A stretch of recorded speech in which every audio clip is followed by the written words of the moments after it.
Fomentemos el diálogo, aquí en tu programa, Entre Amigos y Conocidos.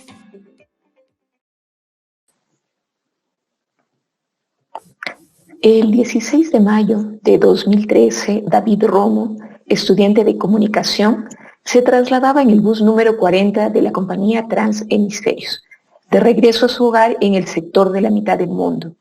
Una llamada telefónica con su madre fue el último contacto con su familia. Después de 8 años, el Ecuador se sigue preguntando ¿dónde está David? Gracias, Ivonne, y gracias a nuestros siguientes invitados, a doña Alexandra Córdoba, madre de David, y al doctor Alex Bonifaz Montárboles, abogado de la familia. Gracias por conectarse y gracias por darnos la oportunidad de hablar sobre este tema que nos debe preocupar a todos los ecuatorianos. Vemos que son situaciones, hechos, comportamientos, hábitos que están impregnados en el Estado y que hasta ahora no hay una solución. Buenos días, doña Alexandra, ¿cómo está? Gracias por contactarse con Riobamba a través de ese espacio. Buenos días y muchas gracias por su gentil entrevista. También recibimos al doctor Alex Bonifaz, con el que vamos a intercalar esta conversación. Quiero, doctor, conversar acerca de en qué proceso está o en qué momento judicial está el proceso sobre David. Tenemos entendido que hace poco hubo una nueva revisión o inspección del lugar de la mitad del mundo. ¿En qué momento judicial está? Doctor, buenos días. Buenos días a usted y a su teleaudiencia y a mi querida ciudad de Riobamba. Miren, escuché a la señorita periodista manifestar de que David había estado en un bus de una cooperativa Transhemisférico número 4. Quiero realmente informar a la comunidad riobambeña y a la comunidad ecuatoriana que esas afirmaciones no son ciertas. Realmente, cuando esta defensa se hizo cargo del caso hace 2 años atrás, por agosto del 2018, logramos nosotros descifrar con el grupo de colegas de que realmente el caso David Romo es un caso creado de la ficción por parte de la policía y de los diferentes fiscales que actuaron en esta investigación. No es verdad que David Romo haya estado en un vehículo.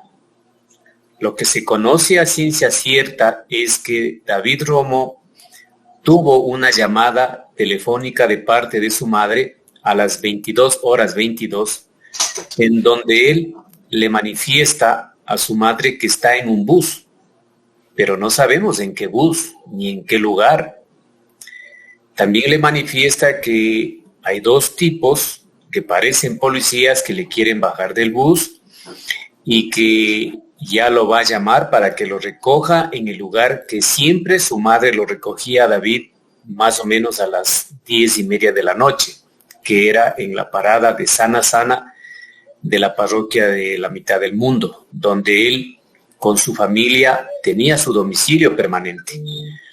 Entonces, cuando su madre lo vuelve a llamar dentro de cuarto de hora, hasta el día de hoy no sabemos en dónde está David Romo. Entonces, es la policía quien realmente en base de especulaciones va creando unos diferentes procesos de asociación ilícita que no tienen fundamento. Van creando un proceso de robo que tampoco tiene fundamento, un proceso de apropiación de cosa robada, luego crea un proceso de trata de personas y finalmente termina con un caso de asesinato e incineración. Supuestamente David Romo fue trasladado esa misma noche del 16 de mayo del 2013 a una famosa clínica llamada Unión y Esperanza. Toda esa tramoya, tanto a fiscales como a policías, se les cayó cuando fueron a la audiencia en el Tribunal Penal. En esa audiencia no pudieron justificar su teoría y las personas que estuvieron involucradas, a quien yo llamo chivos expiatorios, que buscó la policía y la fiscalía para entregar a la madre, indicando de que David fue asesinado y que David estuvo en malos pasos. Eso es lo que buscaba tanto la policía como la fiscalía para terminar con este caso. Pero todo se falló.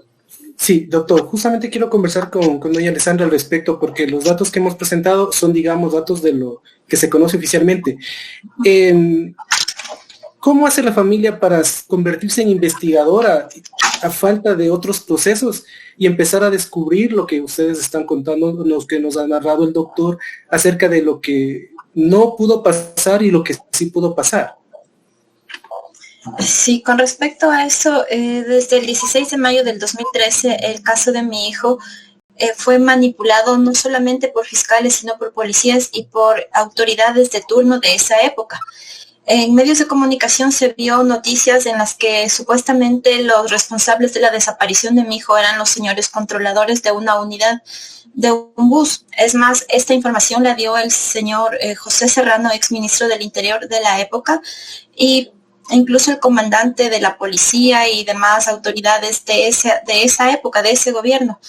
Pero posteriormente, con las investigaciones, con esa minuciosa investigación que empezamos a hacer posteriormente de los cuerpos procesales, de las diferentes pericias, en las que no solamente lo hicimos con los abogados, sino también nos contactamos con peritos internacionales. Uno de ellos es el perito Roberto Mesa Niella, que me imagino que ustedes también lo conocen, y otros expertos internacionales también. Es por eso que ahí comenzamos a ver todas esas mentiras, por decirlo menos, de cada una de esas personas que estuvo a cargo de la investigación y de dar con el paradero de mi hijo. La familia de David, al ver todo lo que la policía y la fiscalía quería manipular y cambiar la imagen de David, cuando aquí no se trata de eso, sino únicamente de encontrar a mi hijo, de encontrar a las personas desaparecidas. Al parecer, fiscales, policías y autoridades olvidaron este deber de encontrar a los ciudadanos ecuatorianos que han sido desaparecidos. Pero no, la policía, fiscalías y demás autoridades se dedicaron a desvirtuar la imagen de, en este caso de David, a colocar estereotipos en la víctima, en una víctima que no está para defenderse, y eso le resultaba muy fácil a estas autoridades para que ante la conciencia ciudadana simplemente digan, claro, por eso le pasó a David eso, o por eso les pasa lo que les pasa a los desaparecidos. Pero más allá de eso, necesitamos que cada una de las personas, que incluso ustedes como periodistas, vayan mucho más allá de qué es lo que está sucediendo en estos procesos investigativos, donde en el caso de David han transcurrido 8 años, donde supuestamente después del caso Restrepo, que fue un caso muy conocido, después de ese caso el Estado ecuatoriano debió haberse preparado, no solamente con sus funcionarios, sino también con instituciones expertas, especializadas, efectivas, eficaces y transparentes. Pero eso no ha ocurrido. De la desaparición de los chicos Restrepos a la fecha han transcurrido alrededor de 33 años, si no es un poco más. Pero eso no ha cambiado en absolutamente nada. Sigue manteniéndose la misma práctica de funcionarios estatales en el caso de temas de personas desaparecidas.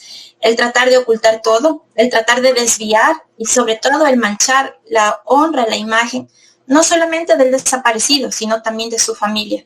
Y ante eso nosotros hemos tenido que enfrentarnos con la ayuda de los señores abogados para demostrar, hemos tenido que demostrar quién es David, quién es la persona que están buscando, cuando eso no sería nuestro rol. Nuestro rol sería estar esperando que las autoridades hagan un trabajo efectivo. Para eso están ganando un sueldo, y ese sueldo tienen que devengarlo en un trabajo efectivo y eficaz. Pero eso no se ha dado. Mire que después de 8 años, el caso de la desaparición de David, donde pasó por varios procesos, incluso el último que llegó a una nulidad en la Corte Provincial de Pichincha, está nuevamente en una investigación. Es decir, 8 años que no tenemos nada, pero sí tenemos las mentiras, las negligencias y las acciones que han permitido que hasta el día de hoy mi hijo siga desaparecido. Pero ante eso, el Estado ecuatoriano no ha hecho absolutamente nada para sancionar a esos responsables y que me digan qué pasó con mi hijo, por qué cometieron todas esas acciones, por qué cometieron todas esas omisiones que han permitido que David siga desaparecido. Hasta el día de hoy, algo tan importante como es el teléfono celular de David, que mire, para esto no se necesita ser una persona ni siquiera experta, no se apela a la inteligencia de quienes están a cargo de la investigación, sino la lógica. La lógica me da que si una persona desaparece y que portaba un teléfono celular inteligente y que a la época sí había todos los mecanismos necesarios, suficientes, para rastrear ese teléfono, la lógica me da que empezaré por eso. Pero aquí, fiscales expertos, policías expertos, porque cabe recalcar que el caso de la desaparición de mi hijo, de la búsqueda de mi hijo, estuvo con el mejor grupo de la policía del país, la UNACE. Estuvo a cargo de las máximas autoridades del país, presidente de la República y ministros de la época. Pero sin embargo, todo ese aparataje, todo ese sistema no funcionó. Hasta el día de hoy no han rastreado el teléfono celular de mi hijo, no han podido decirme dónde estuvo exactamente mi hijo a las 10:22 de la noche cuando hablé con él por última vez y donde me dijo que unas personas que estaban en ese bus, que no sé qué bus es, querían bajarlo si hablaba en voz alta y que esas personas aparentaban ser policías. Hasta el día de hoy eso no han investigado y pienso yo que tampoco van a investigarlo, porque lastimosamente hasta el día de hoy existe ese espíritu de cuerpo. Estamos ahora con un nuevo gobierno, donde nos hablan de un código de ética, pero ese código de ética debe ir mucho más allá. Aquí los servidores, los funcionarios públicos, quienes están a cargo de las investigaciones, tómense en cuenta que son vidas de ciudadanos, vidas de personas que tienen familias, vidas de personas que tienen proyectos de vida, que tenían muchos sueños por cumplir. Están desaparecidas. Y esos funcionarios, si no tienen resultados efectivos y ágiles, no deberían estar en esos puestos. Espero yo que el presidente de la República, quienes están a cargo de la Asamblea y de los demás funciones del Estado, tomen en cuenta esto, porque no puede ser que aquí existan más de 4,000 personas desaparecidas y que la cifra siga aumentando todos los días en las redes sociales de ver las personas y que ante esto simplemente el resultado sea el silencio y que no estén encontrando ninguna de estas personas. Así es, según algunas estadísticas, a lo que vamos del año 2021, el número de desaparecidos es mucho más que de todo el año 2020. Doctor, ¿cuáles las alternativas? Si ustedes, como expuesto, doña Alexandra, hay estas incorrecciones, estos taponamientos de información, ¿cuáles son las alternativas para tratar de determinar realmente qué pasó esa noche del 16 de mayo? Bueno, una de las alternativas que nosotros hemos planteado dentro de estos dos procesos que nos ha dado la Fiscalía es justamente iniciar un proceso penal por omisión, por comisión en desaparición forzada contra todos los policías, fiscales y algunos jueces que se prestaron para esta tramoya para que respondan por el caso de David Romo. Y obviamente ellos están obligados y el Estado como tal está obligado a responder y a entregarnos en dónde está David Romo.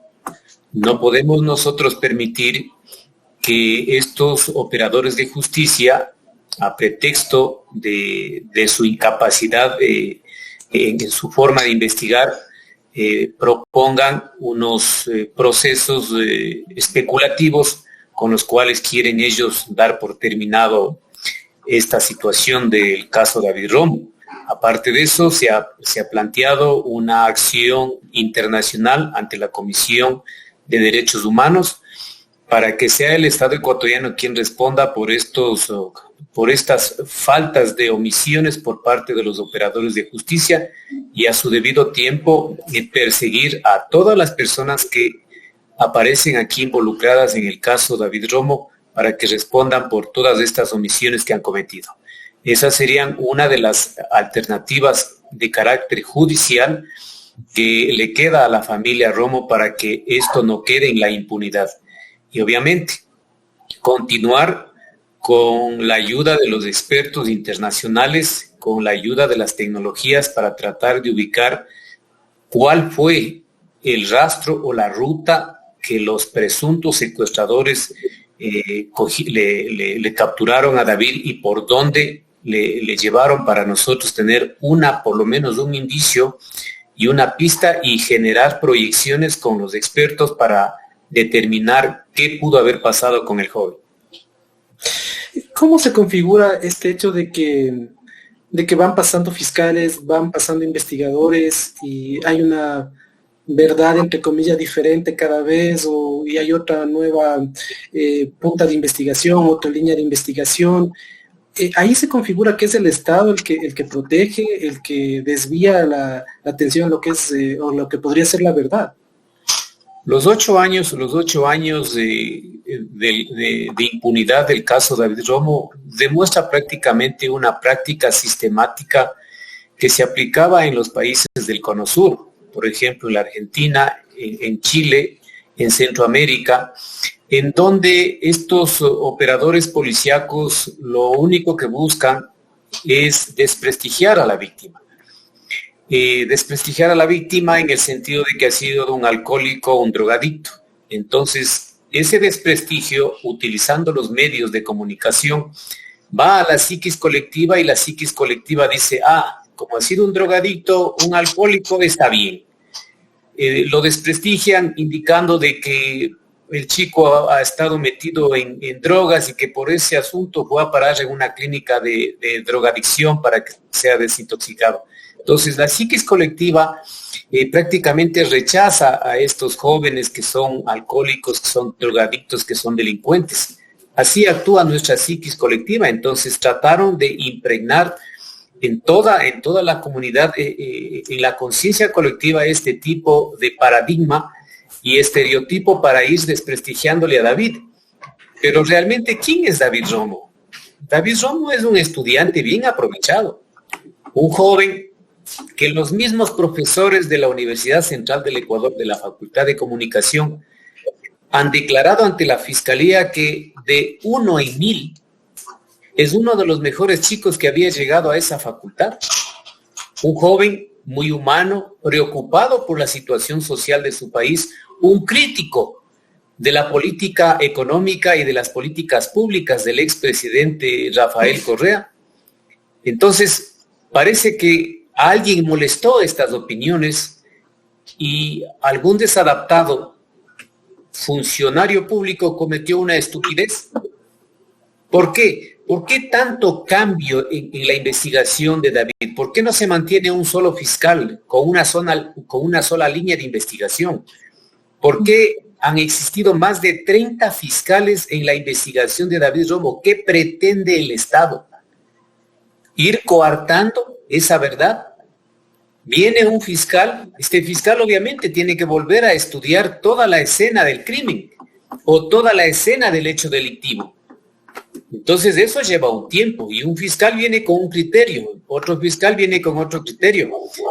Entonces se ha tratado de manipular inclusive a las anteriores defensas haciéndoles creer que esta es la línea correcta. Y eso no es así. Ahora, con nosotros hay una contradicción.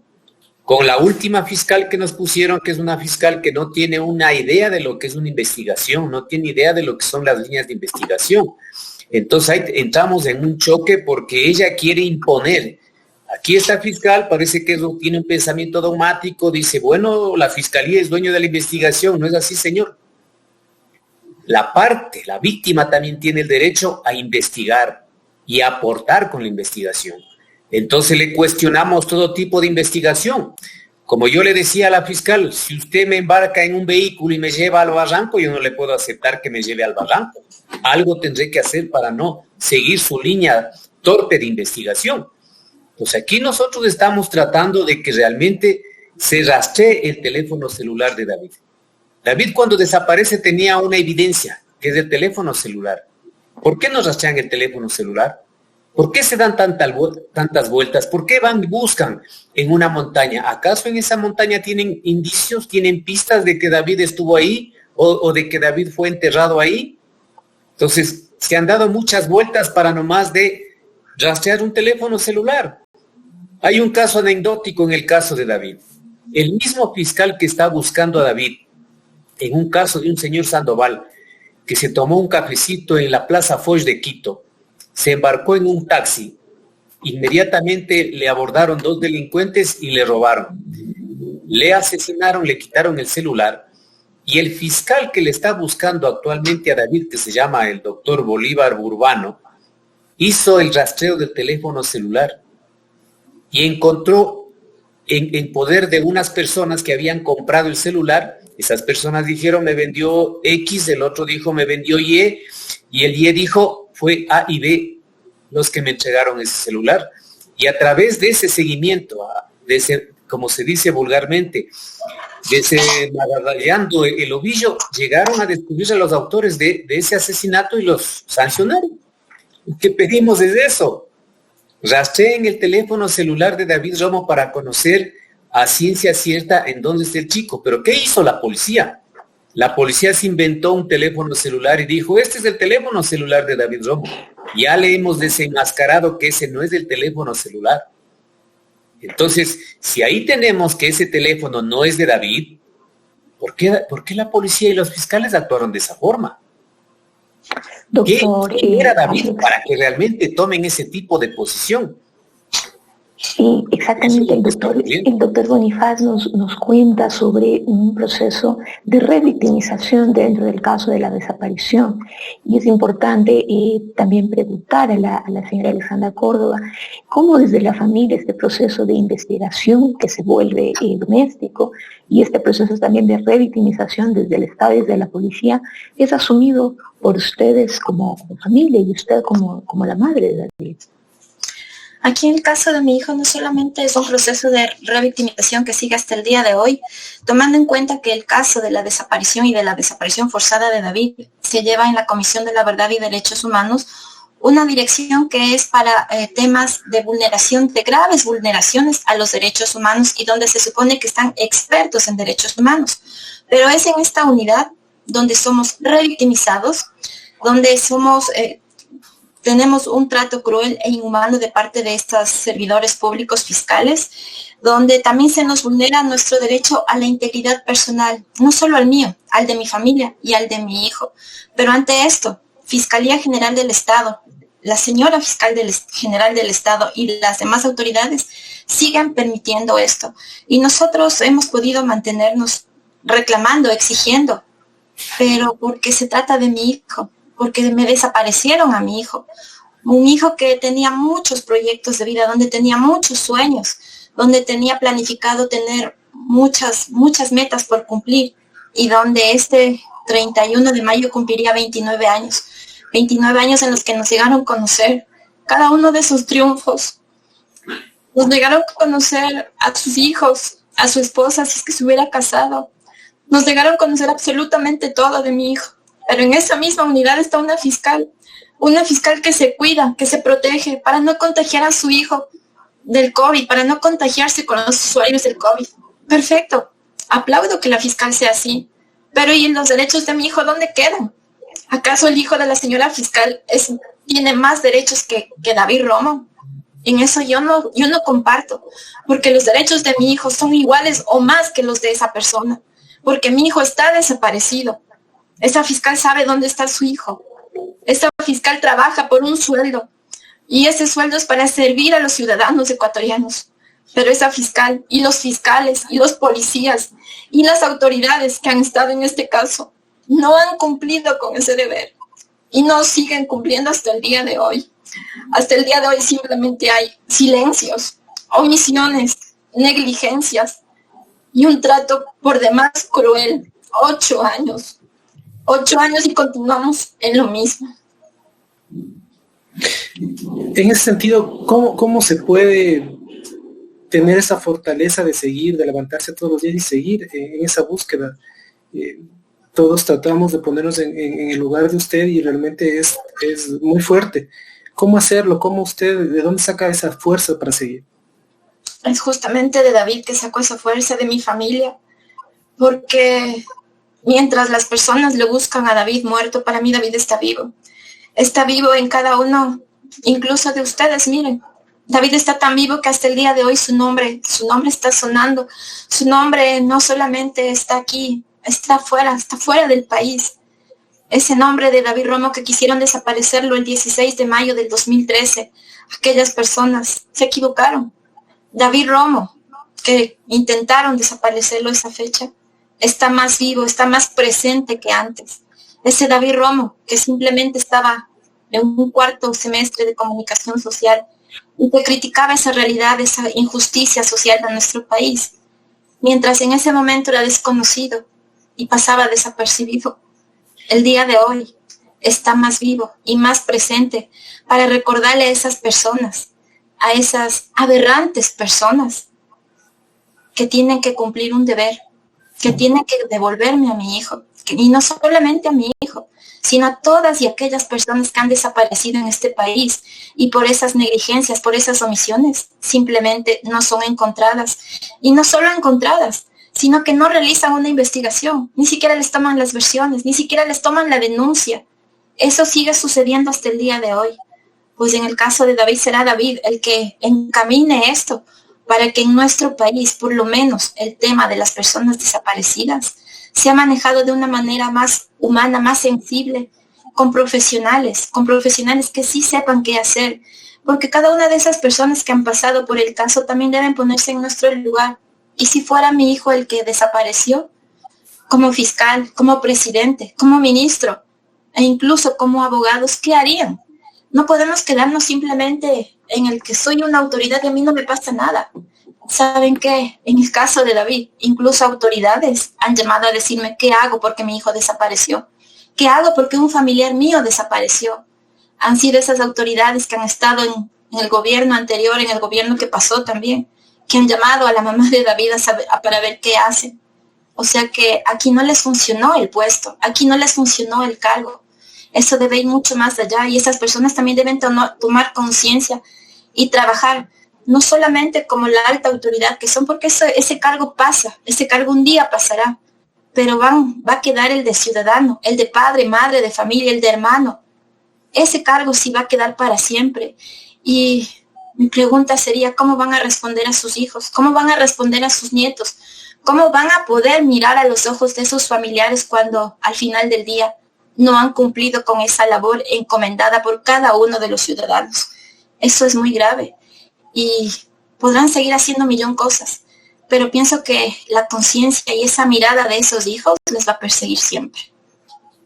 En ese sentido, doctor, quiere decir que la situación no ha cambiado mucho. Vemos que continúan estas desapariciones y hay una legislación que se luchó para que haya una normativa en caso de actuación, en caso de personas desaparecidas. Supuestamente se han tomado algunos correctivos, es decir, que no ha sido suficiente. Mire, esa normativa que se creó en el gobierno anterior, yo le llamaría un populismo político, porque realmente esas normativas no ayudan a esclarecer el hecho de las personas desaparecidas. Aquí en el Ecuador, cuando se desaparece un teléfono celular, usted en menos de segundos comunica a la operadora y lo bloquea. Yo considero que las operadoras que funcionan aquí en este país, Claro, CNT, Tuenti, Movistar, deberían ser parte de esta solución a encontrar a las personas que se desaparecen. ¿Por qué? Porque se entiende que aquí en el Ecuador existen más teléfonos que habitantes. Somos 17 millones de habitantes, pero se dice que existen más o menos como 30 millones de teléfonos. Entonces, esa tecnología tiene que ser aprovechada en beneficio del ser humano.